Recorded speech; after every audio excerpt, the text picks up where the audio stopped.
Shalom jemaat Tuhan pada pagi hari ini. Shalom juga untuk setiap jemaat yang ada di rumah, yang beribadah melalui YouTube. Pagi hari ini kita mau katakan, pujilah Tuhan, hai jiwaku. Apapun keadaan kita pada hari ini, kita bersuka cita Yesus telah bangkit. Amin. Amin. Mari kita bangkit berdiri, kita mau sembah Dia. Kita mau mengangkat hati kita. Pujilah Tuhan, hai jiwaku. Bless the Lord. Haleluya. Bless the Lord, oh my soul. Oh my soul. Worship His holy name. Sing like never before. Oh my soul.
hanya dalam nama Yesus.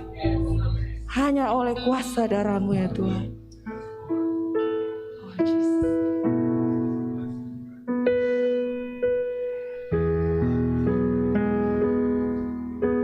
Terima kasih Tuhan.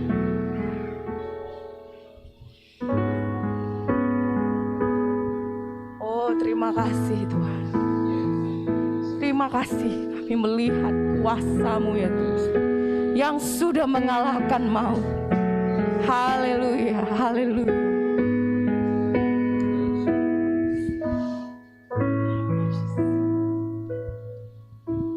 Saat ku masuk ke hadirat-Mu, bawa persembahan ke tempat kudus-Mu, pujian ku naikkan, sembah ku berikan bagi-Mu Allah yang mulia. Kaulah diangkat-Mu, dirimu melihat tata kemuliaan-Mu Tuhan. Pujian ku naikkan,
salib-Mu Tuhan.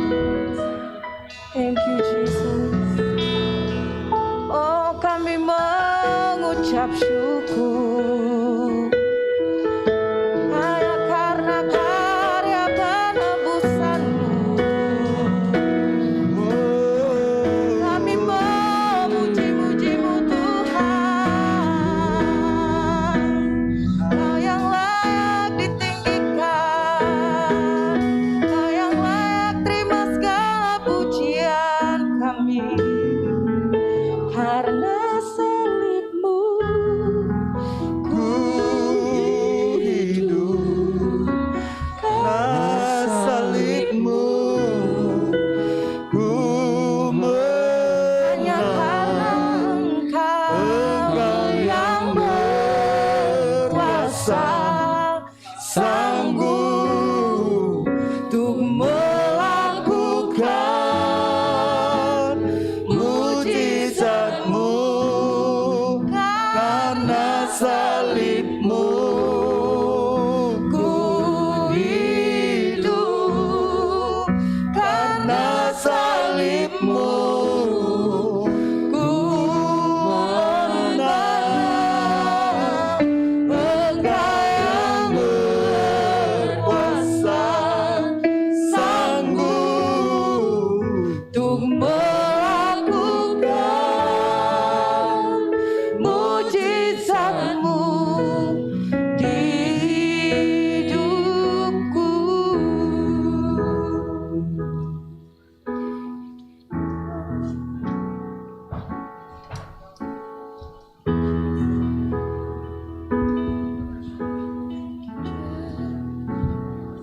Demikianlah firman Tuhan dalam terjemahan bahasa Palembang yang terambil mengenai Yesus bangkit.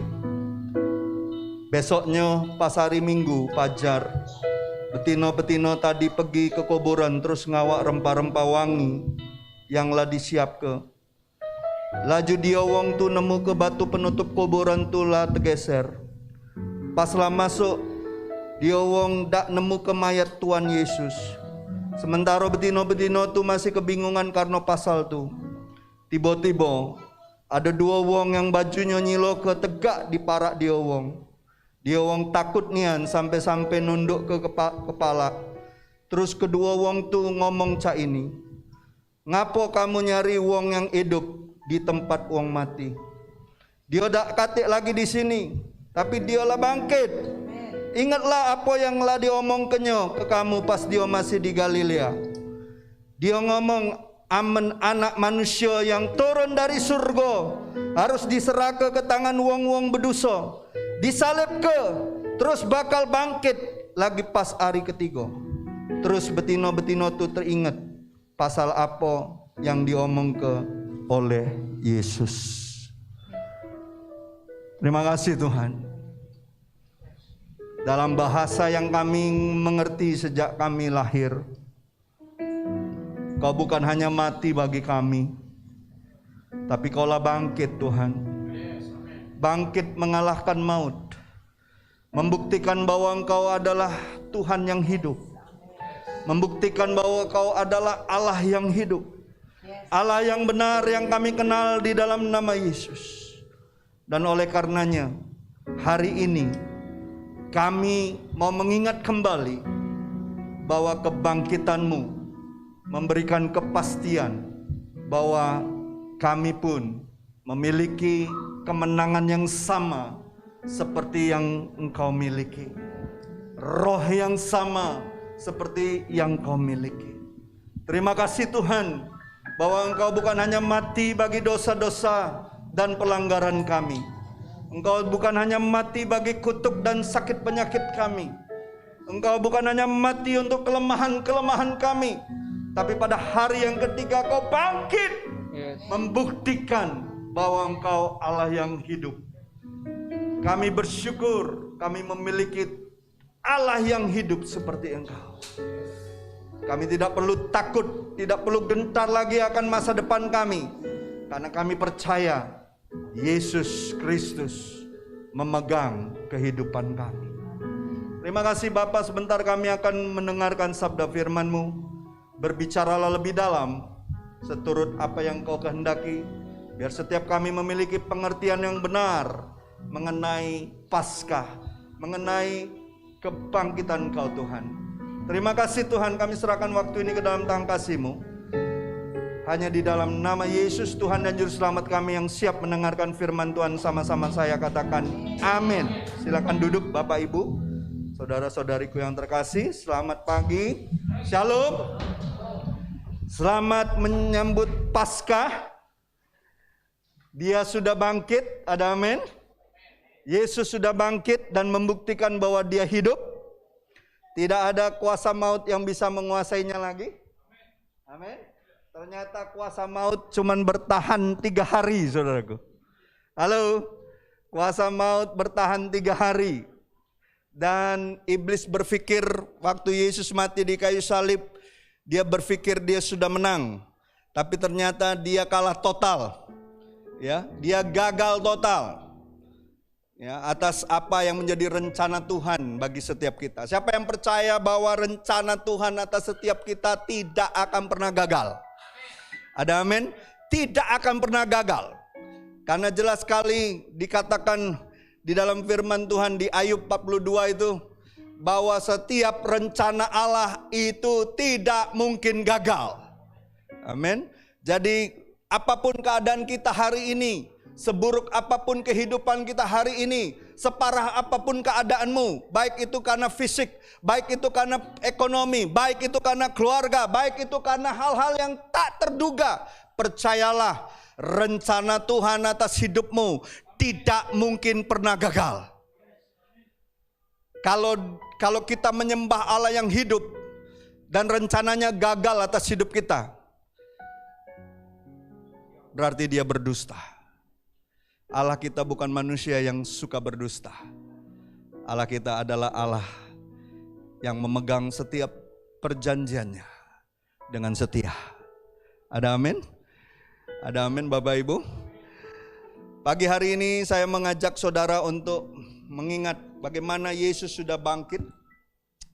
Siapa yang 3 tahun terakhir ini merayakan Paskah menjadi sesuatu yang sangat bermakna bagi saudara.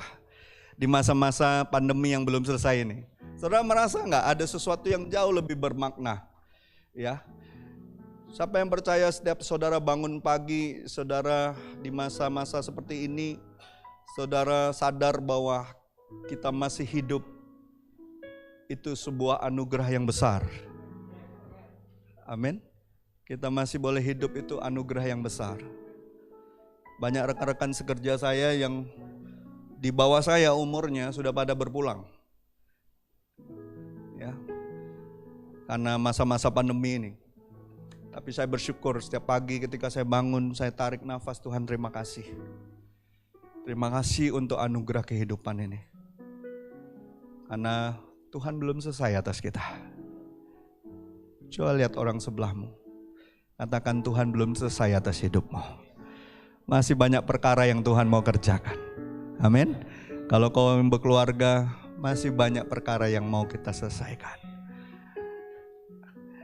Paskah 2022 ini bagi saya suatu perayaan yang sangat bermakna. 3 tahun terakhir ini dari 2020, saya kemarin saya lihat YouTube di mana saya harus khotbah tahun 2020 itu pas Paskah itu di online. Wah, saya diberkati sekali dengan apa yang saya sendiri sampaikan.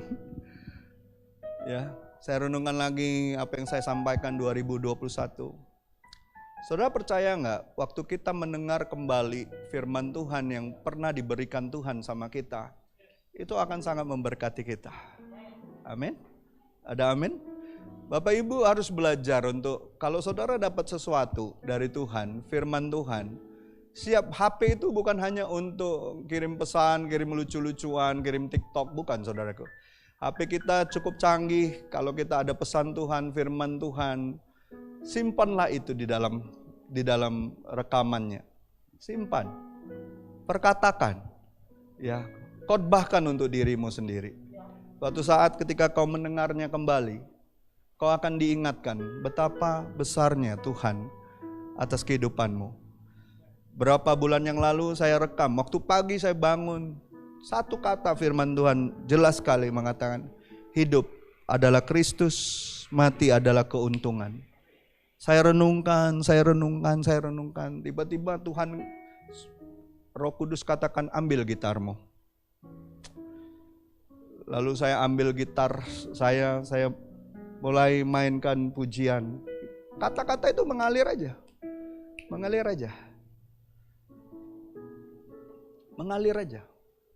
Tiba-tiba jadi satu lagu. Waktu saya lihat rekamannya, bagus ya. Saya kirim ke teman-teman pendoa. Dan mereka bilang, Pastor, terima kasih. Pujiannya sangat memberkati. Padahal itu pujian yang lahir hanya dari hubungan yang intim dengan Tuhan. Tidak diaransemen dengan luar biasa. Tidak dibikin dengan musik yang menggelegar. Hanya dengan gitar dan hati yang mau menyembah. Dan waktu saya simpan itu, saya percaya itu akan menjadi berkat dari generasi ke generasi. Akan saya bagikan ke anak-anak saya. Ya. Lagunya sederhana. Yobel sudah pernah dengar. Sederhana sekali. Dan saya percaya setiap kita akan diberikan Tuhan nyanyian baru di dalam hati kita. Amin. Setiap kali kita merenungkan firman, percayalah kuasa Tuhan itu rindu selalu memberikan nyanyian baru di dalam hati kita. Ada amin, saudara. Jadi pasca 2022 ini bagi saya di masa-masa pandemi yang masih belum selesai ini, bahkan tadi pagi saya dapat info, saya mau cek lagi apakah itu benar. Itu di Shanghai kembali terjadi satu chaos karena masalah ini. Ya, ditutup lagi katanya kotanya. Dan itu sangat mengerikan. Ada foto-foto di mana orang di apartemen-apartemen itu keluarkan kulkas mereka bilang sudah tidak ada makanan, mereka berteriak. Saya mau cek lagi apakah itu benar. Karena ini rekan-rekan pendoa yang kirim ke saya, doakan Shanghai lockdown lagi. Dan saudara, kita harus terus waspada. Apa saja bisa terjadi, mungkin menjadi lebih parah. Tapi kita harus percaya, di dalam kita ada kuasa kebangkitan Tuhan. Kalaupun kita hidup untuk Kristus. Mati adalah keuntungan. Selama ada kesempatan untuk memberitakan kabar baik, memberitakan tentang Yesus, pakailah kesempatan itu hari lepas hari. Kita gak pernah tahu kapan Tuhan akan panggil kita. Gak pernah tahu. Tapi bagi saya, seusia saya sekarang yang setengah abad ini, saya cukup puas dengan hidup ini. Ya, tapi kalau Tuhan kasih umur lebih panjang lagi, saya mau lebih dipuaskan Tuhan di dalam hal-hal yang Dia kerjakan. Bukan karena apa yang saya miliki ataupun apa yang saya achieve dalam hidup ini, bukan. Tapi dengan apa yang Dia kerjakan di dalam saya. Amin. Bapak Ibu, kita percaya kalau kita renungkan 3 tahun ini, pandemi, gempa bumi, sakit penyakit, banjir, cuaca yang berubah sangat cepat, terakhir perang, kita dengar bangsa melawan bangsa, ini kita nggak tahu apakah ini sampai nantinya terjadi perang besar bangsa-bangsa di Eropa dan merembet sampai ke seluruh dunia. Kita nggak pernah tahu. Yang tahu cuma Tuhan. Yang paling penting bagian kita adalah berjaga-jaga. Ada amin? Ya, dan saya memikirkan apa yang telah menguasai dunia. Kita sedang berada di masa-masa kita renungkan apa yang sedang menguasai dunia. Tentunya si jahat mencoba untuk menguasai dunia ini dengan perkara-perkara dan sistemnya. Mencoba untuk merusak, mencoba untuk menghancurkan. Memang tugas dia itu. Ya, mencuri, membunuh, membinasakan. Tapi ingat, kita punya firman Tuhan. Kita punya janji Tuhan. Yesus pernah mengatakan, ingat, siapa yang telah mengalahkan dunia, Yesus Kristus. Wah, cuma 2 orang yang bilang amin. Ya. Dia berkata di Yohanes 16 ayat 33b, dalam dunia ini kamu menderita penganiayaan. Penganiayaan itu bisa berbicara penderitaan, kesulitan, kesesakan, sakit, penyakit. Bermacam-macam tantangan hidup kita selama kita hidup di dunia ini. Ada perkara yang tidak sulit selama kita hidup. Tidak mungkin hidup ini tenang-tenang saja. Tidak mungkin hidup ini lurus lancar-lancar saja. Tidak mungkin. Kalau kita hanya menginginkan yang baik-baik saja datang dari Tuhan. Ayub mengatakan kepada istrinya sendiri, dia bilang seperti ini, kau seperti wanita gila. Betapa banyak orang Kristen yang gila di dalam pemikirannya. Hanya ingin yang baik-baik saja. Tapi kalau kita pegang firman Tuhan, Yesus pernah mengatakan dalam dunia kamu menderita penganiayaan. Tetapi kuatkanlah hatimu. Makanya yang perlu terus dijaga, orang Kristen harus menjaga hatinya. Apa yang terjadi di luar kita gak bisa kontrol. Tapi apa yang ada di dalam hatimu. Kalau kau sungguh-sungguh percaya sama Tuhan. Kalau kau sungguh-sungguh percaya kepada firman-Nya. Kalau kau sungguh-sungguh percaya bahwa roh Tuhan ada di dalammu. Hatimu. Itu yang perlu kita jaga. Hati kita. Karena disitulah letak sumber kehidupan. Itu yang akan menentukan langkah kita. Dan jelas Yesus katakan, ada koma di situ. Sama-sama kita katakan, aku telah mengalahkan dunia. Keren ya? Nggak ada nabi lain yang berani mengatakan itu. Tidak ada pendiri agama manapun yang berani mengatakan, aku telah mengalahkan dunia. Yesus mengucapkan kata-kata itu kepada murid-muridnya sebelum kematiannya di kayu salib. Iya kan? Dia katakan ini sebelum dia mati di kayu salib. Betul tidak? Ya. Pada Jumat Agung, sebelum Jumat Agung. Ya. Dia menyatakan, bukan hanya mengatakan, dia menyatakan kemenangan bahkan sebelum penderitaannya. Jadi kalau kita berdoa di masa-masa kita tahu nih sebentar lagi akan datang penderitaan dalam hidup kita. Kita seharusnya menyatakan kemenangan kita di dalam Kristus.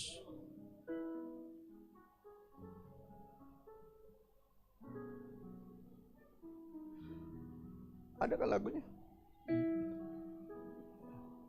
Dalam Kristus ku percaya ada di balik salib, di dalam nangan, biarlah ku berkata, kekuatanku, harapanku dalam Kristus. Yesus menyatakan kemenangannya justru sebelum penderitaannya.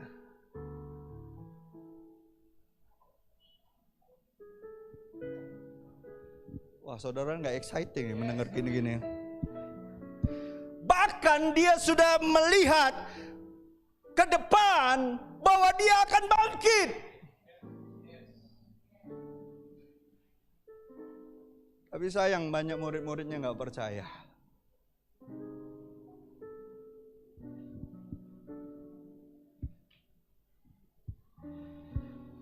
Justru karena kematian dan kebangkitan Yesus, kita semua, ya, kita semua dapat menerima kemenangan atas penderitaan kita juga.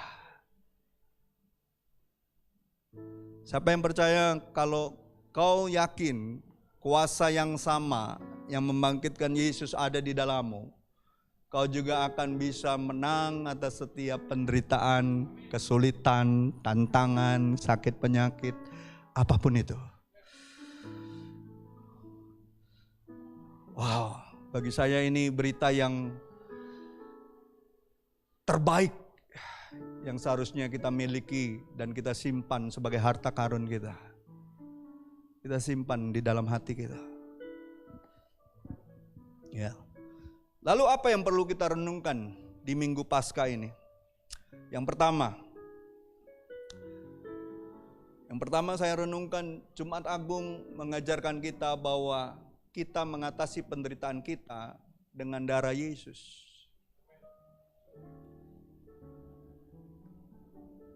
Dalam Wahyu 12 ayat 11 kita membaca bahwa orang-orang kudus Allah menang atas setan. Siapa yang bawa kematian? Siapa yang bawa masalah di dunia ini? Siapa yang bawa pencobaan di dunia ini? Setan bawa segala sesuatu yang jahat untuk menghancurkan kita manusia. Karena dia iri atas saudara dan saya yang adalah keturunan Adam dan Hawa. Karena pada dasarnya nenek moyang kita itu punya hubungan yang intim sama Bapa di sorga. Dan dia selalu akan berusaha untuk menghancurkan kita, orang-orang yang memiliki hubungan dengan Tuhan. Selalu. Tapi puji Tuhan, Yesus bangkit pada hari yang ketiga. Yesus sudah mencurahkan darahnya untuk kita. Yesus menudungi kita dengan darahnya. Bahkan ketika kita masih berdosa, dia mati untuk kita. Bukankah kitab Roma katakan itu? Dia mati mencurahkan darahnya bukan ketika engkau sudah lakukan hal yang benar. Justru ketika engkau berdosa, dia mati untuk saudara dan saya. Dan kalau kita mendapati kenyataan itu, bahwa Yesus sudah mati untuk kita, dan kita percaya apa yang dia lakukan di kayu salib untuk diri kita dan semua orang yang berdosa. Dan bagi yang percaya, kita Wahyu katakan, dan mereka mengalahkan dia. Dia itu siapa? Iblis dan kroni-kroninya. Oleh darah anak domba dan oleh perkataan kesaksian mereka. Karena mereka tidak mengasihi nyawa mereka sampai ke dalam maut, dikatakan. Jadi inilah yang harus kita ingat di Minggu Paskah ini. Oleh darah anak domba, oleh kesaksian kita, apa? Iblis dikalahkan, kuasanya dihancurkan oleh darah anak domba. Kalau saya nyanyi lagu itu, saya pakai gerakan. Iblis itu harus berada di bawah kaki kita karena kita tubuh Kristus. Halo?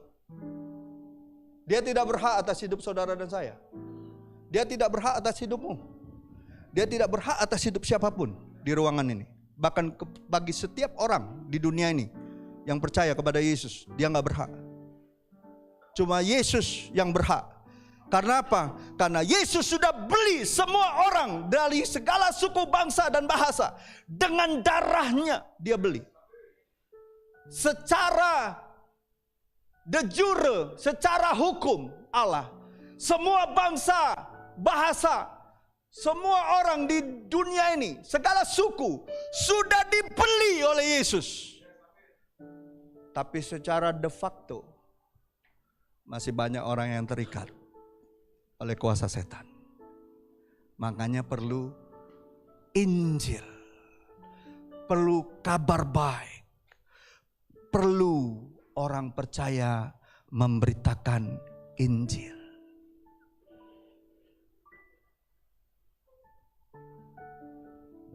Siapa yang mau menyangkal bahwa semua suku, bangsa dan bahasa sudah dibeli oleh darah Yesus? Baca kitab Wahyu Semua suku, bangsa, dan bahasa sudah dibeli oleh darah Yesus.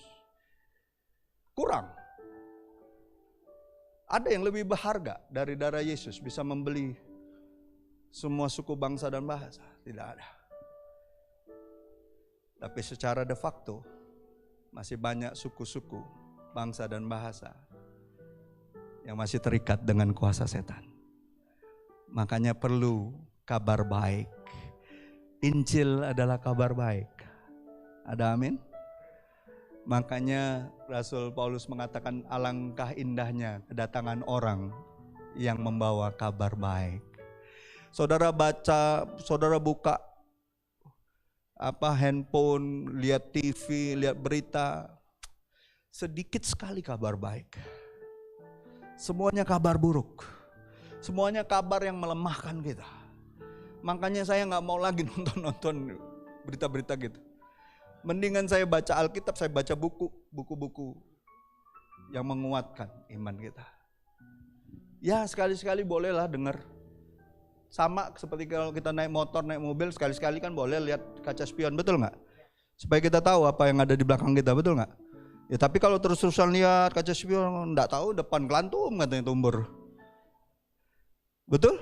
Sekali-sekali boleh lihat. Tapi jangan terus-terusan lihat itu. Dengar, lihat kabar baik dari Tuhan. Beritakan.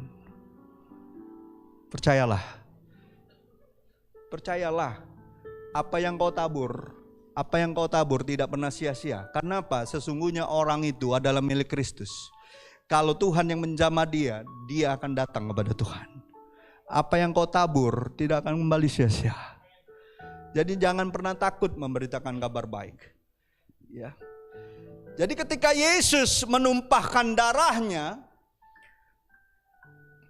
saudara harus percaya bahwa masa lalu kita juga sudah mati.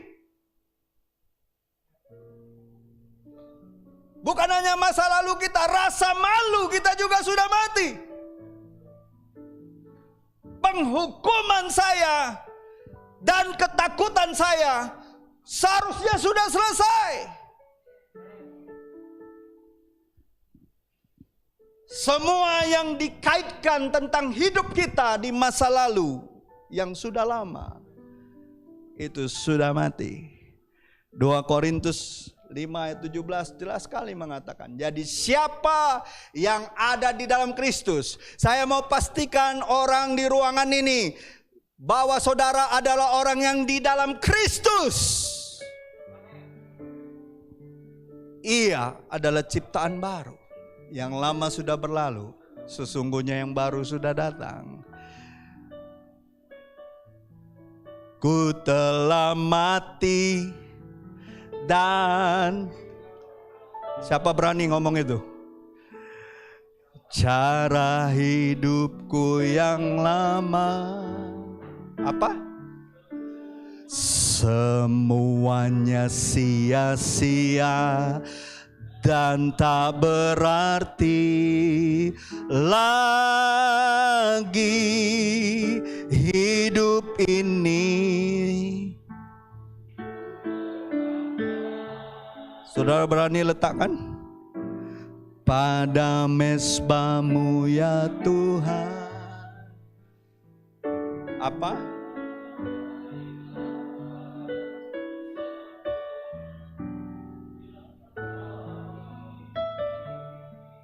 Kalau jadilah apa yang seperti Tuhan ingini, artinya kita harus serahkan penuh gak hidup kita? Mau diapain Tuhan aja? Halo? Harusnya kita kalau kita sudah serahkan, enggak kita ambil-ambil lagi kan? Enggak kita tarik-tarik lagi kan? Udah diserahkan. Suka-sukanya Tuhan dong. Anak sekolah minggu suka nyanyi kan? Suka-sukamu Tuhan, suka-sukamu Tuhan, suka-sukamu Tuhan, suka-sukamu Tuhan. Kalau suka-sukanya Tuhan, ujungnya adalah kebaikan. Kalau suka-sukanya kita, berantem terus kita. Halo? Kalau gereja ini semua kita suka-sukanya kita, berantem kita. Betul nggak? Bisa berantem kita. Tapi kalau suka-sukanya Tuhan, yang ada apa? Setiap kita ditempatkan Tuhan di porsinya masing-masing. Setiap kita berfungsi seperti apa yang Tuhan mau. Setiap kita mengerti bahwa kita membutuhkan satu dengan yang lain. Tidak ada orang yang lebih hebat atau berkontribusi lebih besar bagi gereja ini. Semua ditempatkan Tuhan sesuai porsinya masing-masing. Tuhan yang punya cara kok, bukan kita. Ya. Jadi Bapak Ibu, ketika Yesus mati, saya yang dahulu, kita yang dahulu adalah pendosa dan penjahat, itu sudah mati. Nggak usah dibangga-banggain lagi yang dulu-dulu, udah mati. Udah mati. Saya yakin apapun yang kita hadapi ke depan, saudara dan saya diliputi, ditudungi oleh darah anak domba, dan bagian kita adalah perkatakan kesaksian tentang apa yang sudah dikerjakan Yesus di kayu salib. Barulah semua rancangan setan, semua yang diarahkan kepada kita, semua panah-panah musuh, semua yang dituduhkan, semua pinahan itu runtuh, saudaraku. Mau pakai cara apa? Mau kita lawan pakai hukum dunia? Kuasa setan itu mau kita lawan pakai apa? Pakai kekuatan kita? Nggak bisa.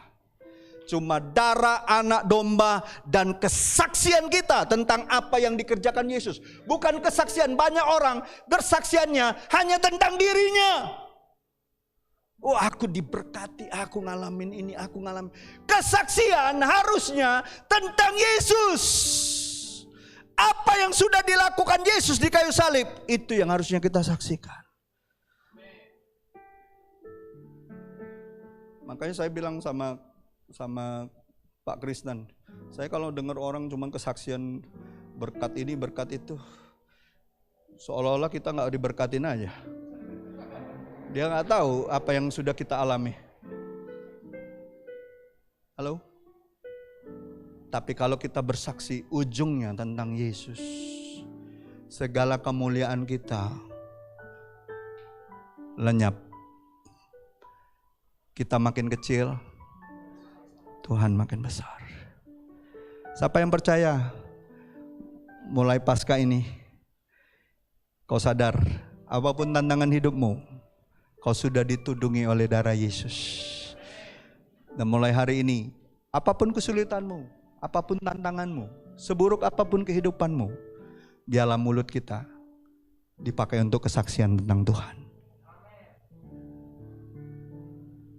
Bahkan di dalam masalah sekalipun, ketika kita bersaksi bahwa pemeliharaan Tuhan itu ada, Tuhan itu tetap menjaga, Tuhan itu tetap mengasihi kita, diberikan kesempatan untuk kita memperbaiki kesalahan kita, kebodohan kita, ketidakmampuan kita.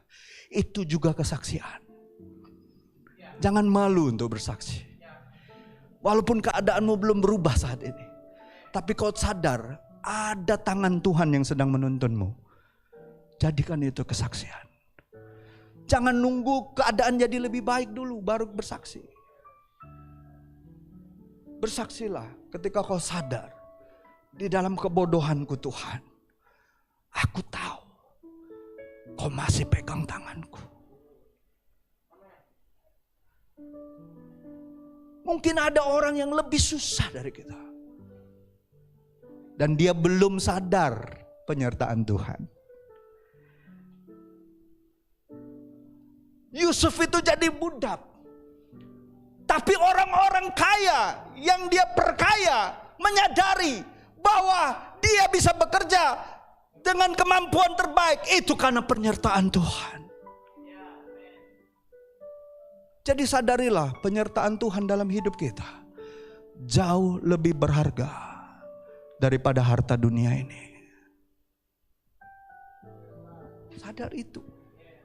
Itu yang pertama. Yang kedua, Minggu Paskah mengajarkan kita bahwa kita mengatasi penderitaan kita dengan kuasa Roh Kudus. Ya, sudah ada darah Yesus, tambah lagi Roh Kudus. Tuhan itu baiknya luar biasa ya. Rasul Paulus bilang gini, kalau kita hanya percaya kepada Yesus yang mati di kayu salib, alangkah malangnya kita. Halo? Tapi puji Tuhan, Yesus bangkit hari ketiga. Dan roh yang sama yang membangkitkan dia, dicurahkan untuk kita.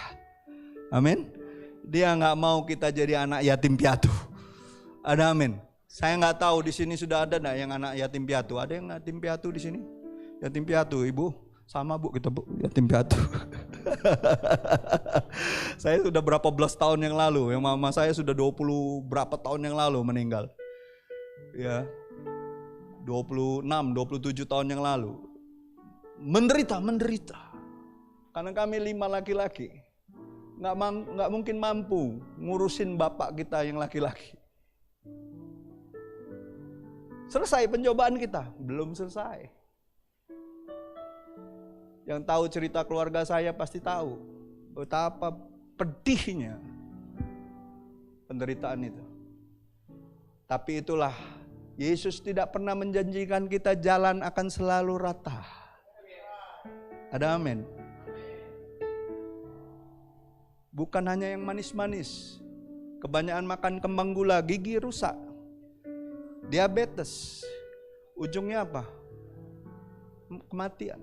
Justru karena pil pahit itulah menyadarkan otak, mata, hati terbuka untuk mencari jalan Tuhan.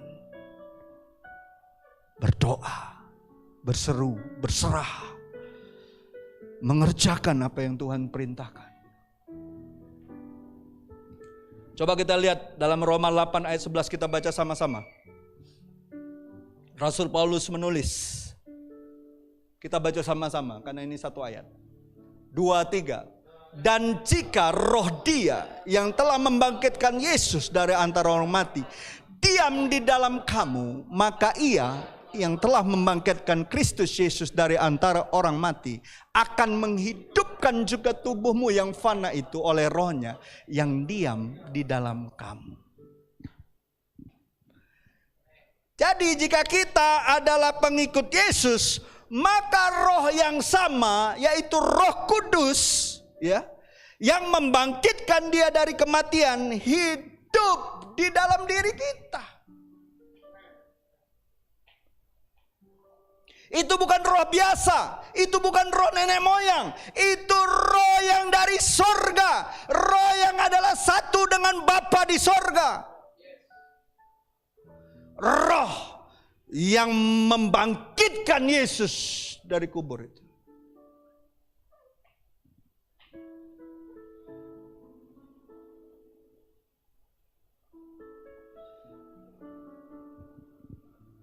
Yesus pernah berkata, kalau kau nggak lahir dari air dan dari roh, kau nggak akan masuk dalam kerajaan Allah. Orang yang lahir baru, orang yang percaya Yesus, saudara harus percaya bahwa roh Kristus ada di dalammu.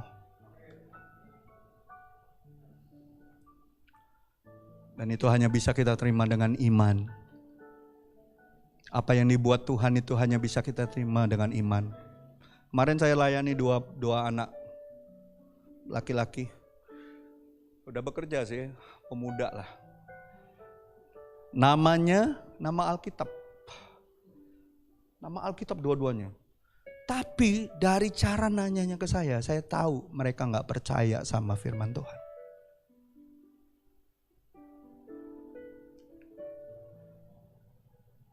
Agamanya Kristen. Tapi dari cara dia nanya, saya tahu dia gak percaya sama Yesus. Dia meragukan Yesus. Dan saya tahu persis, ini orang cuma beragama Kristen, tapi belum lahir baru, belum mengalami Tuhan, belum mengalami roh Tuhan masuk di dalam hidupnya. Makanya dia gak percaya bahwa Yesus itu betul-betul 100% anak manusia waktu disalib. Dan waktu dia bangkit, dia betul-betul Allah yang hidup. Siapa yang percaya waktu Yesus mati di atas kayu salib, dia betul-betul manusia. Karena kalau dia bukan manusia, nggak bisa mati dia.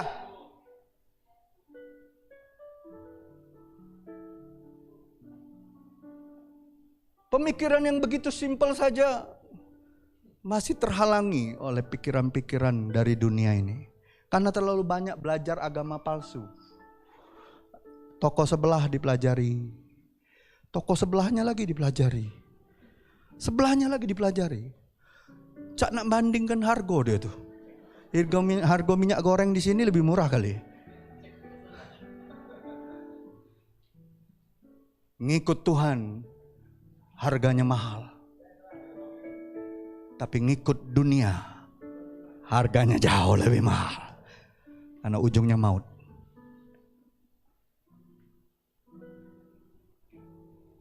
Ya kalau kita nggak percaya Yesus yang mati di kayu salib itu benar-benar manusia, nggak mungkin dia mati. Tuhan kok bisa mati?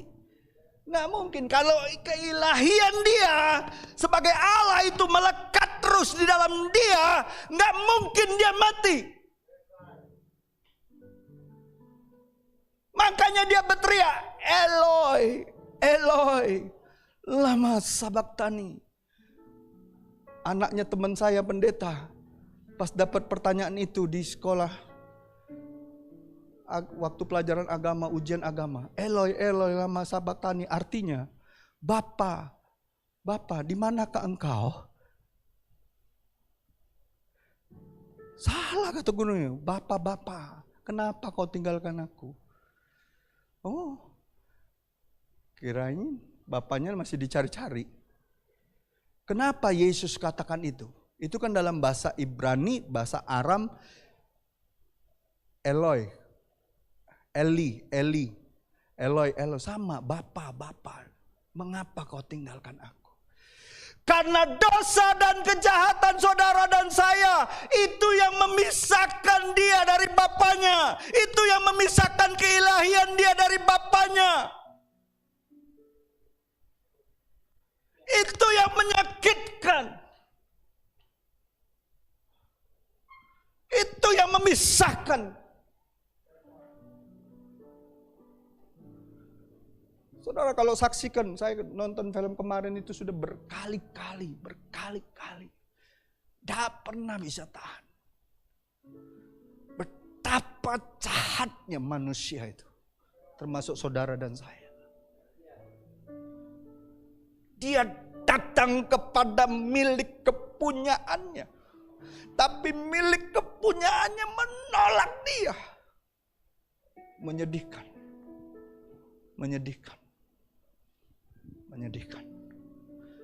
Tapi itulah harga yang harus dia tanggung. Untuk mendapatkan saudara dan saya. Untuk menjadi miliknya.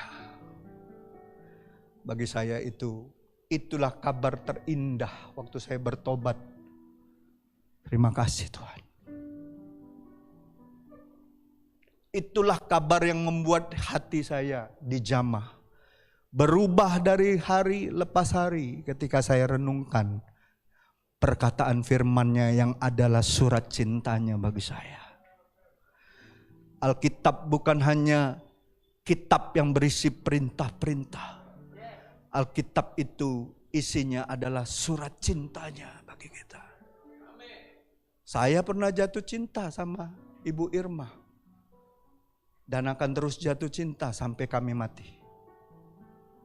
Surat-suratnya masih ada disimpan sama Ibu Irma. Dulu kan masih pakai surat-suratan. Oh sekarang di teks sebentar bisa dihapus kan. Kalau surat tidak baca kecuali kalau kena hujan, dimakan rayap, nah baru hilang dia. Terbakar misalnya kan. Kalau teks kan gampang dihapus. Apalagi nak balesnya, gampang nian budak sekarang bales kalau dia tidak setuju. Kak, kau terlalu baik untuk aku. Ngomong baik kau nak nolak aku. Kau ni bencel ya dong kau. Ngomongnya puitis tapi sebenarnya nolak. Nah kalau dulu nulis surat sudah panjang-panjang, nak nolak harus panjang juga. Dan mikirnya lama itu. Betul nggak? Mikirnya lama, bukan cepat. Dipikir. Nulis halus kasar kan. Biar terlihat indah oleh orang yang kita kasih kan. Oh tulisan Cakaraya apa dia katanya. Kalau sekarang kan gampang, teks bisa pakai model apa aja, Roman, apa, Italia atau apa, ya betul nggak? Oh dulu enggak. Makanya kalau saudara belajar sejarah pembuatan Alkitab, saudara baru bisa menghargai betapa susahnya orang-orang yang membuat Alkitab itu sampai ke tangan kita. Dan itu surat cintanya Tuhan. Makanya saya selalu exciting kalau ada terjemahan yang baru dari TBP, terjemahan bahasa Palembang. Wah keren juga nih bahasanya. Karena kita orang Palembang ya. Walaupun dari suku apa aja, orang Palembang. Tidak baca lepas. Pagi-pagi baik kalau lewat pasar Cinde terlihat pempek dos itu masih nak dibeli itulah. Walaupun tidak kepengen masih nak dibeli itulah. Belum ngirup cuko tuh belum sah jadi orang Palembang. Beneran ini, tanya anak saya nih sampai malek-malek dia. Apa tiap hari tanya pempek dos terus. Ya ini makanan kami kecil dulu, dah kan pempek iwak tuh mahal dulu.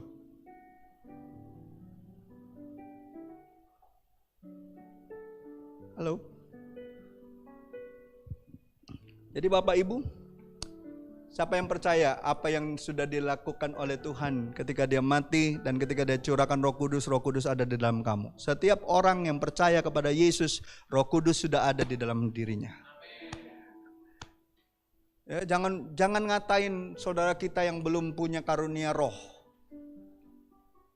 Jangan merasa kau sudah lebih hebat karena sudah bisa berbahasa roh, bisa dapat penglihatan, bisa.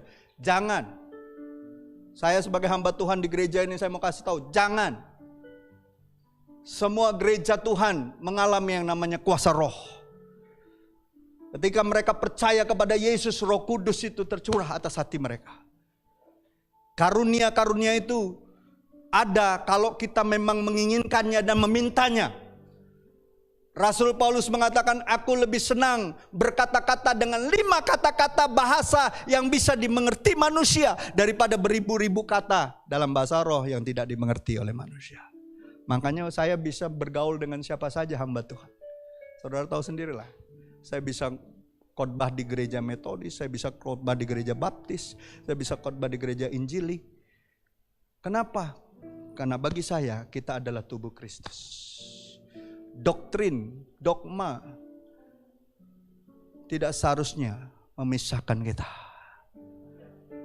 Jangan cari perbedaan, cari persamaannya. Kalau sama-sama percaya Yesus, percaya sama-sama bahwa Alkitab adalah standar hidup kita paling tinggi. Kalau kita percaya sama-sama bahwa kita gereja satu yang kita adalah saudara di dalam Kristus. Apa yang diperlukan supaya Roh Kudus itu terus ada di dalam kita? Iman. Ya, kita harus hidup dengan iman. Rasul Yohanes menuliskan dalam 1 Yohanes 5 ayat 4 berkata demikian. Sebab semua yang lahir dari Allah. Semua di sini percaya lahir dari Allah. Mengalahkan dunia. Dan inilah kemenangan yang mengalahkan dunia. Apa? Iman kita. Mau ngalahkan sistem dunia dan segala tawarannya cuma satu. Lawan dengan iman. Menangkan dengan iman. Iman timbul dari pendengaran akan firman. Bukan dari nonton sinetron, dari nonton drama Korea, bukan. Dari baca Alkitab, renungkan, lakukan. Baru iman timbul. Ya. Bukan artinya nggak boleh nonton-nonton seperti itu ataupun hal-hal kegiatan yang lain itu. Tapi kita harus mengisi yang pertama kali adalah firman Tuhan. Ada amin. Karena itulah dasar kemenangan kita. Kenapa? Waktu kita nonton pasti juga ada nilai-nilai dunia. Betul tidak? ada ajaran-ajaran yang dari dunia, betul tidak? Tapi waktu kita dipenuhi firman Tuhan, iman kita timbul, kita bisa membedakan, kita bisa memilih, kita bisa memilah apa yang baik yang bisa kita ambil, apa yang tidak kita tolak. Tapi kalau nggak ada, semua diserap. Hati-hati anak-anak kita kalau nggak diperlengkapi dengan firman Tuhan, anak-anak kita itu adalah anak-anak yang paling gampang dimuridkan oleh dunia. Pakai apa? Media sosial. Hati-hati. Jadi ketika Yesus bangkit dari kematian pada hari ketiga hari ini yang kita rayakan ini, saya yang baru hidup kembali. Kita yang baru hidup kembali. Pembebasan kita, kan tadi worship leader Amel bilang pembebasan, pemulihan, betul? Yang lagu pujian tadi. Ya. Pembebasan saya, kesembuhan saya, tujuan saya, takdir saya, cinta saya, sukacita saya, kedamaian saya, semua akan hidup di hari yang diberkati ini. Amin. Itulah yang memungkinkan kita bisa hidup dengan damai. Itulah yang memungkinkan kita bisa hidup dengan harapan. Makanya kalau orang Kristen meninggal seringkali, kalau orang luar seringkali ditulis apa di batu nisannya? RIP. Seharusnya RIP itu bukan hanya waktu sudah meninggal. Waktu kita masih hidup, kita juga bisa rest.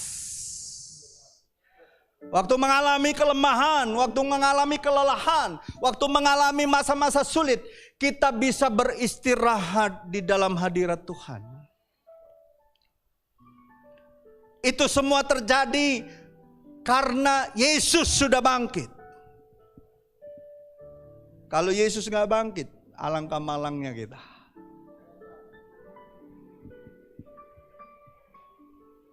Jadi pagi hari ini saya cuma mau mengatakan selamat Paskah.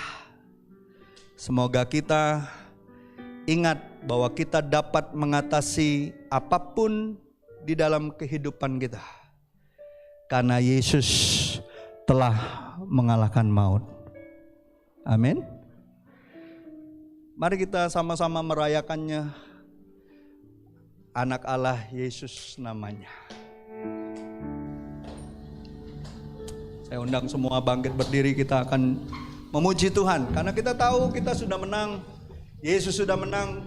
Kemenangan yang sama, roh yang sama sudah dicurahkan bagi kita. Anak Allah, Yesus namanya,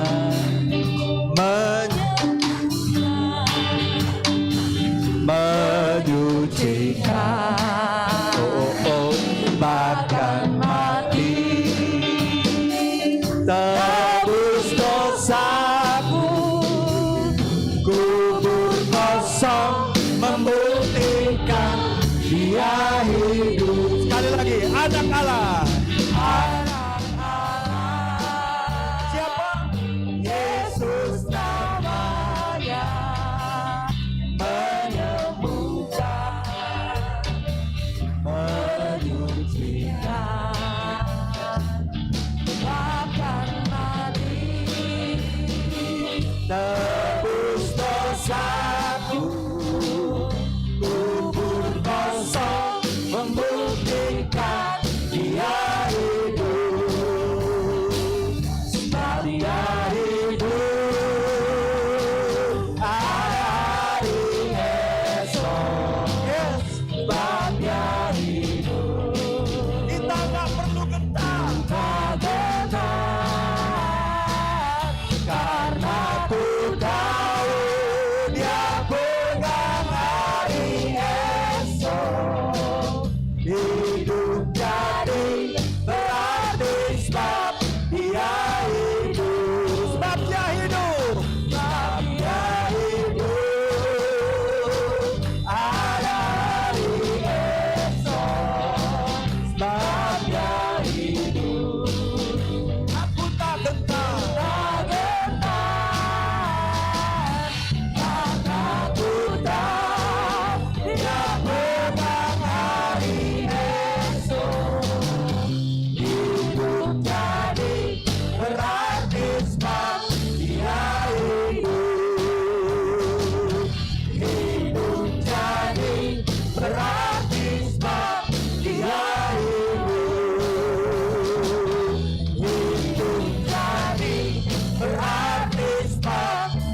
Kami nggak perlu cari-cari dari dunia ini untuk kami boleh berarti Tuhan.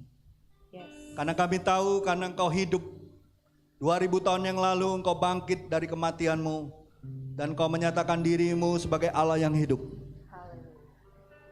Dan ketika kami percaya itu Tuhan, ketika kami percaya roh yang sama yang telah membangkitkan Engkau ada dalam kami, disitulah letak keberartian hidup kami. Bahwa kami percaya bukan hanya kepada keselamatan oleh karena kematian-Mu di kayu salib, tapi kami diberikan lebih daripada itu, yaitu pengharapan akan kehidupan yang kekal, kepastian akan sorga, kepastian akan kebersamaan kami kekal selamanya bersama dengan Bapa di sorga. Itu ada di dalam kemenangan-Mu.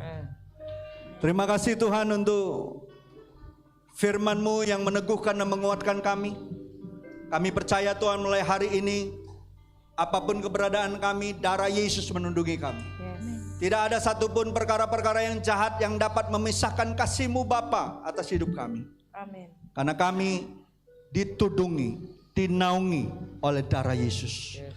Dan biarlah setiap perkataan kami kepada orang lain, kepada sebanyak orang yang belum mengenal Kristus, adalah perkataan iman. Yes. Bahwa apa yang telah dilakukan Yesus di kayu salib itu bukan hanya untuk diri kami, tapi juga bagi sebanyak orang yang mau percaya kepada Engkau.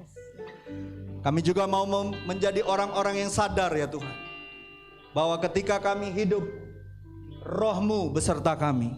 Roh-Mu memberikan penghiburan, Roh-Mu memberikan kekuatan, sehingga kami dikuatkan, dimampukan untuk berjalan terus di dalam kebenaran-Mu. Dan kami percaya Tuhan, ketika Yesus naik ke sorga, Allah Immanuel itu dinyatakan melalui Roh-Mu. Terima kasih Bapa. Hamba-Mu sudah selesai untuk apa yang seharusnya hamba sampaikan. Dan biarlah firman ini terus berbicara dalam hati kami, kekal selama-lamanya sampai kami kembali ke rumah Bapa. Dalam nama Tuhan Yesus, setiap kita yang sudah menerima firman dan diberkati, sama-sama saya katakan, amin.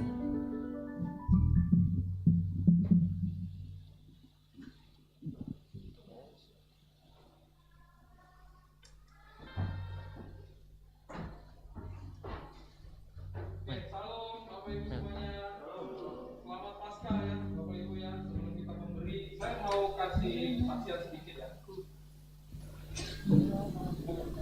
Oke, jadi beberapa waktu belakangan kita kan lagi ada apa ya, lagi viral gitu loh.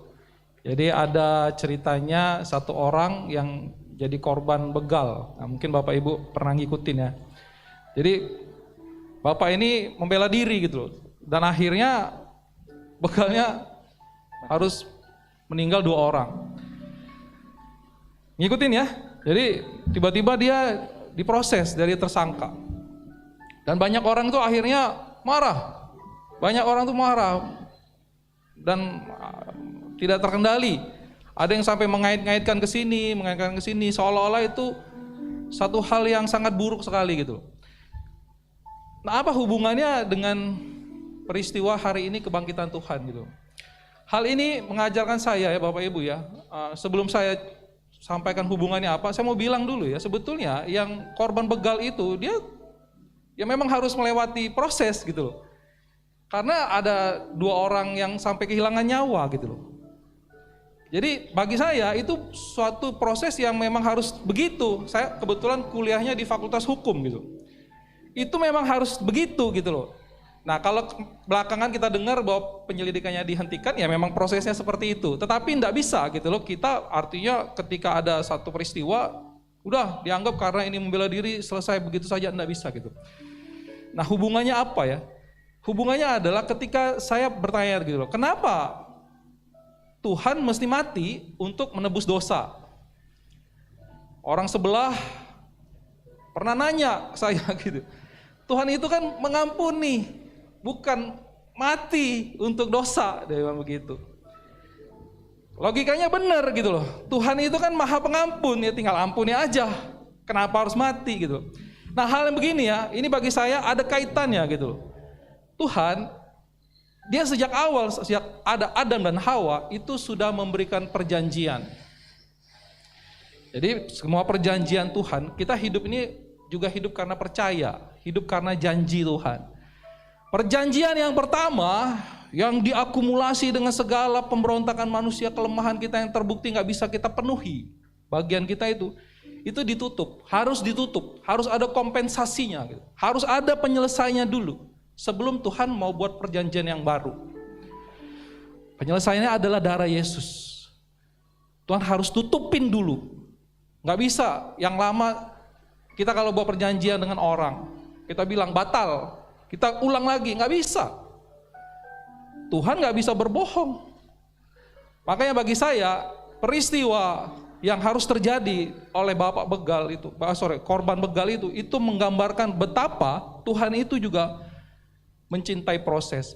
Jadi beberapa waktu yang lalu ya, saya jalan sama Bapak rohani saya, udah tahu lah.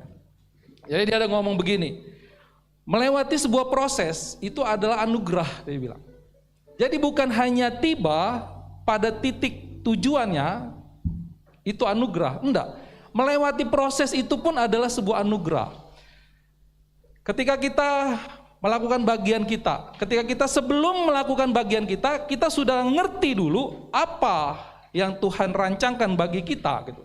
Sebelum kita melakukan bagian kita udah tahu dulu apa rancangan Tuhan bagi kita. Itu adalah anugerah. Ketika kita mengambil langkah, 1 langkah, 2 langkah, itu pun anugerah. Sampai akhirnya kita tiba anugerah. Nah sama Bapak Ibu, dalam hal memberi, saya percaya itu adalah satu proses juga di dalam satu perjanjian Tuhan. Kalau dulu, ini cerita dulu, waktu awal-awal saya mungkin masih kecil, waktu saya bawa persembahan ke gereja, saya belum terlalu mengerti ada apa perjanjian di balik persembahan itu. Dulu saya mungkin menganalogikannya kalau kita pergi ke bioskop ya kita bayar lah gitu loh. Dulu kalau kita pergi sekolah ada uang sekolah. Dulu saya belum terlalu paham di balik itu semua itu bahwa ada satu perjanjian besar. Tuhan tidak pernah bohong. Apa yang dia janjikan dia harus tepati. Tetapi kalau Tuhan memberikan kita anugerah untuk mengikuti proses, itu bagian kita gitu. Jadi di dalam perjanjian Tuhan dalam hal menerima dan memberi semuanya itu ada perjanjian. Saya percaya Bapak Ibu semua ini setiap minggu kita ketika sebelum memberi persembahan kita sudah diberikan dasarnya apa. Dasarnya perjanjian Tuhan apa. Makanya kita perbaharui lagi. 2 Korintus 5 ayat 17 dibilang apa tadi Bapak Ibu? Jadi siapa yang ada di dalam Kristus ia adalah ciptaan baru. Yang lama sudah berlalu, sesungguhnya yang baru sudah datang. Di dalam Kristus kita semuanya baru, diperbaharui pemikiran kita ketika kita memberi. Jangan lagi seperti saya yang dulu yang belum diubah oleh Kristus. Kita pikir kita membawa persembahan itu hanya seperti ya kompensasi atau apa, bukan. Di balik itu ada kuasa di dalam perjanjian Tuhan. Banyak perjanjian Tuhan Bapak Ibu ya. Tuhan udah bilang lebih baik memberi daripada menerima. Itu dalam sekali maknanya. Banyak. Tuhan pernah ngomong lebih banyak yang diberikan oleh janda 2 peser daripada orang kaya itu dalam sekali. Semakin dalam kita gali, semakin mengerti kita ada perjanjian apa di dalam kebenaran Alkitab itu. Saya sekali lagi mengucapkan selamat Paskah. Sebelum kita memberi, mari kita renungkan perjanjian apa yang Tuhan berikan di hati kita untuk kita memberi hari ini. Mari kita tundukkan kepala, kita berdoa. Tuhan kami tidak bisa Tuhan mau mengucapkan terima kasih sebanyak apa lagi. Karena Engkau Tuhan pernah mati dan Engkau bangkit untuk memberikan kami hidup yang baru. Kami kalau hari ini hidup ya Tuhan, di dalam anugerah-Mu ya Tuhan. Bukan oleh karena kebaikan kami, bukan oleh karena hak kami, tapi hanya karena kemurahan-Mu ya Tuhan. Kami mengucap syukur, berterima kasih untuk setiap yang Tuhan berikan. Tuhan berkati kehidupan kami selama hidup kami. Juga selama 1 minggu ini ya Tuhan. Kalau Tuhan membawa kami ya Tuhan pada usaha yang berjalan, pada pekerjaan yang boleh berjalan, kepada urusan rumah tangga yang boleh Tuhan pelihara, kebutuhan-kebutuhan yang Tuhan penuhi, Tuhan cukupkan. Segala pergumulan yang Tuhan berikan jalan keluar selama 1 minggu ini ya Tuhan. Kami mau mengucapkan syukur kami, berterima kasih ya Tuhan. Meskipun ada pergumulan yang mungkin belum selesai ya Tuhan. Meskipun mungkin ada kebutuhan yang belum terpenuhi.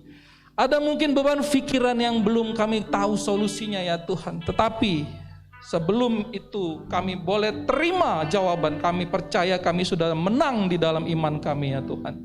Bapa yang baik, kalau sebentar kami akan mengeluarkan perbendaharaan kami, uang kami ya Tuhan, harta yang kami boleh terima karena berkat Tuhan.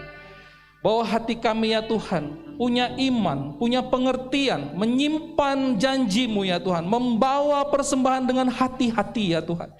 Tidak dengan sembrono, tapi dengan penuh sukacita, penuh dengan pengharapan, penuh dengan hati yang mau bersyukur ya Tuhan. Berapapun uang yang kami bawa, mungkin itu kecil ya Tuhan di hadapan manusia, tapi kami mau Tuhan memandangnya besar ya Tuhan. Karena kami bawa dengan hati yang sungguh-sungguh ya Tuhan, mau menghormati Engkau ya Tuhan. Pada siang hari ini kami berdoa kiranya Engkau Allah memberkati semua rumah tangga keluarga ya Tuhan di dalam gereja kami ini ya Tuhan, tidak terkecuali satupun ya Tuhan. Berkati semua usaha ya Tuhan. Jauhkan segala mara bahaya, jauhkan kebangkrutan ya Tuhan, jauhkan ya Tuhan penipuan, rancangan kejahatan, jauhkan ya Tuhan. Saya percaya Engkau menudungi kami lagi ya Tuhan, diperbarui dengan darah Yesus pada hari ini ya Tuhan. Kami berdoa juga untuk para pekerja ya Tuhan, kiranya Engkau Allah memberikan karir yang bagus ya Tuhan. Engkau memberikan kecakapan, mereka akan tampil ya Tuhan, memberikan solusi, menjadi pengaruh yang baik. Orang akan melihat ya Tuhan bahwa kami adalah orang-orang yang bisa dipercaya, bisa bertanggung jawab, bahkan memiliki kapasitas yang lebih daripada orang lain ya Tuhan. Saya percaya Tuhan menjauhkan daripada kami ya Tuhan belalang-belalang pelahap, sakit penyakit ya Tuhan. Jauhkan daripada kami ya Tuhan pertikaian atau perselisihan tidak bisa diselesaikan ya Tuhan. Kau yang memelihara hidup kami ya Tuhan. Berkati juga Tuhan semua pelajar mahasiswa di dalam gereja kami ini ya Tuhan. Berikan pikiran yang terang ya Tuhan, hati yang rajin ya Tuhan. Biarlah mereka menjadi orang-orang yang bawa dampak ya Tuhan, menjadi sinar dan terang garam Tuhan dimanapun mereka berada ya Tuhan. Berkati Tuhan semua ibu rumah tangga juga ya Bapak. Berikan kesehatan, hati yang gembira ya Tuhan, hikmat marifat yang daripada Tuhan, yang memberikan otoritas, menyatakan kuasa Tuhan. Berkat yang turun dari orang tua kepada anak-anaknya ya Tuhan. Berkati ya Tuhan setiap daripada kami ya Tuhan, anak-anak kecil ya Tuhan. Kami percaya ya Tuhan, bagaimana Engkau Allah memelihara umat-Mu ya Tuhan. Umat perjanjian-Mu, demikian juga Engkau akan memelihara semua kehidupan kami di dalam gereja ini ya Tuhan.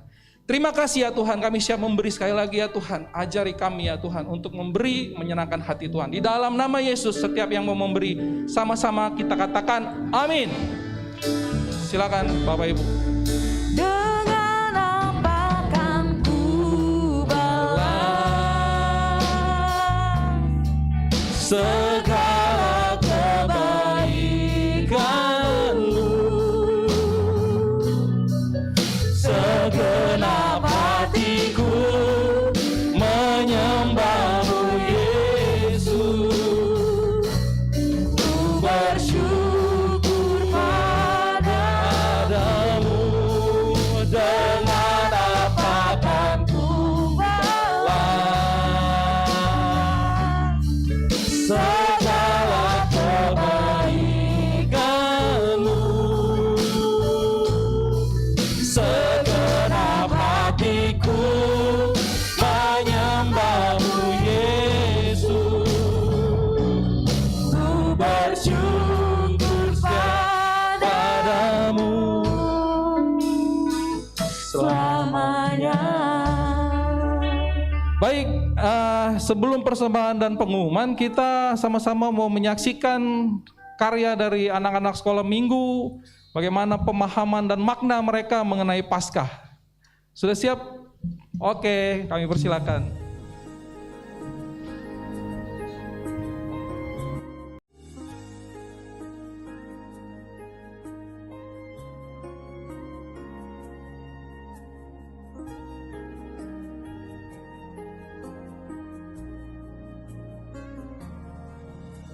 Hai teman-teman, nama saya Dion. Nama saya Katrin. Kami di Kami sini di sini akan akan menceritakan Makna Paskah bagi kami berdua.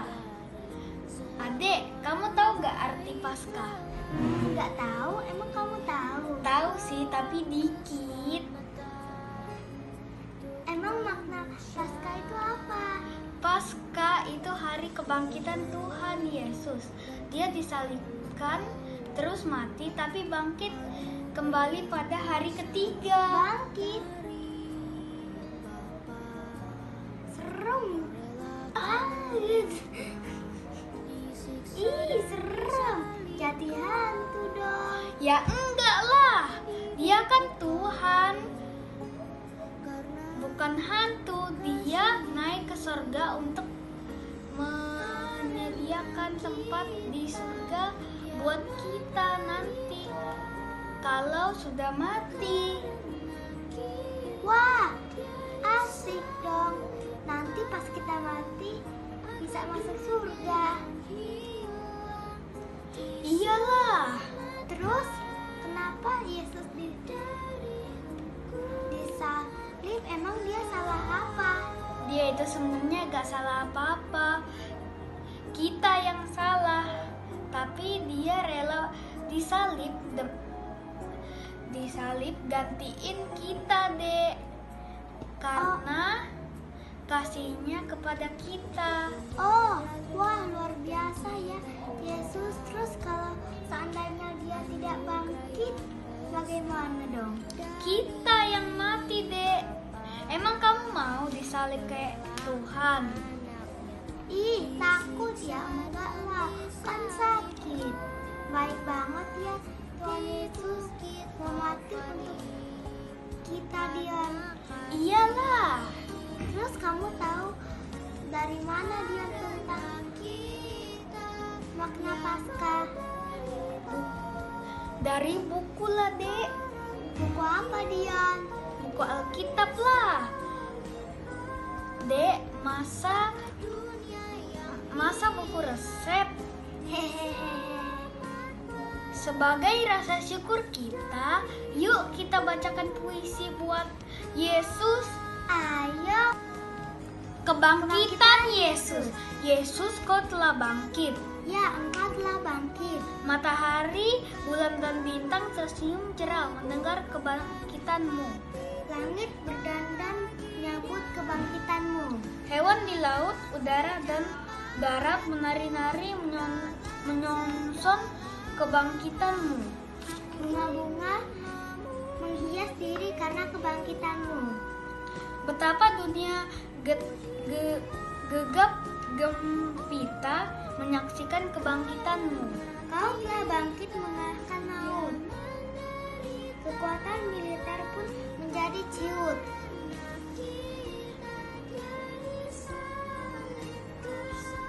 Kuasa gelap terbirit-birit karena takut. Kebangkitanmu membuka pintu surga menghancurkan kekuatan dunia.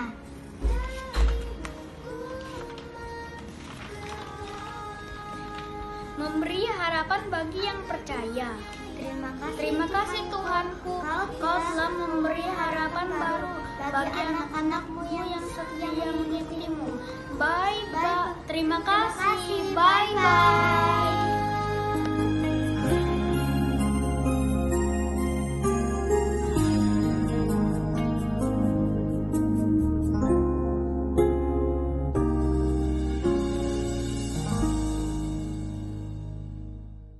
Halo semuanya, nama saya Karen. Saya akan menjelaskan makna Paskah bagi saya. Makna Paskah bagi saya adalah hari kebangkitan Tuhan Yesus yang telah menebus dosa-dosa manusia yang mati di kayu salib, dan untuk hari pengampunan bagi umat manusia yang telah berbuat dosa. Karena itulah Tuhan Yesus rela meninggalkan dunia ini demi saya, kamu, dan kita semua. Itulah makna Paskah bagi saya. Dadah, happy Easter Day. Halo, namaku Mega Yonidi. Aku akan ceritakan tentang apa itu Paskah.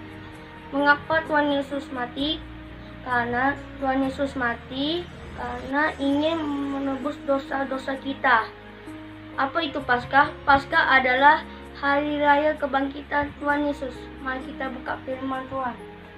firman Tuhan 1 Korintus 15 ayat 14 dan 17. Ayat 14. Tetapi andai kata Kristus tidak dibangkitkan, maka sia-sialah pemberitaan kami dan sia-sialah juga kepercayaan kamu. Ayat 17. Dan jika Kristus tidak dibangkitkan, maka sia-sialah kepercayaan kamu dan kamu masih hidup dalam dosamu. Jadi, andai kata Kristus tidak dibangkitkan, maka sia-sialah pemberitaan kami dan juga kepercayaan kamu. Sekian, terima kasih. Tuhan berkati.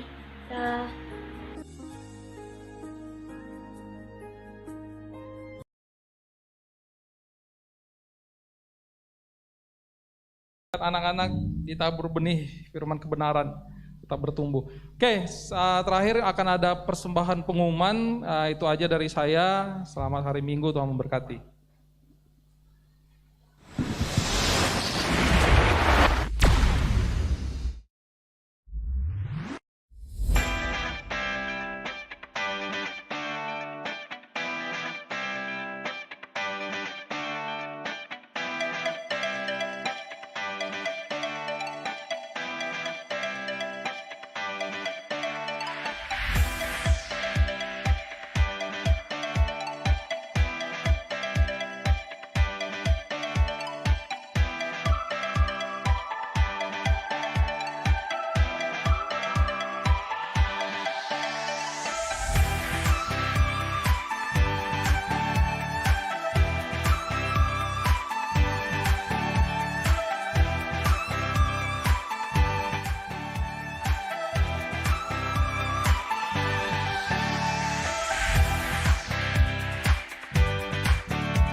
Baik, kita sudah di ujung ibadah kita dan sebentar kita akan pulang. Kita rindu pulang bawa berkat-berkat Tuhan ya.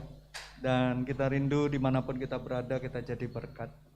Mari kita bangkit berdiri. Terima kasih Tuhan. Sekalipun aku dalam lembah kelam, ku tak takut sebab Kau besertaku. Sekalipun badai topan datang menerpa, aku tak gentar sebab Kau di sisiku. Aku percaya berkat-Mu atasku melimpah.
Mari kita arahkan hati, pikiran, roh, jiwa, tubuh kita. Angkatlah kedua tanganmu dan terimalah berkat-berkat daripada Tuhan. Kiranya Tuhan memberkati engkau dan melindungi engkau. Kiranya sinar wajah Tuhan selalu menyinari wajahmu dan memberikan engkau kasih karunia. Kiranya Tuhan menghadapkan wajahnya kepada wajahmu dan memberikan engkau damai sejahtera. Terimalah anugerah dan anugerah daripada Allah Bapa kita. Kasih karunia dan kebenaran yang datangnya daripada Yesus Kristus.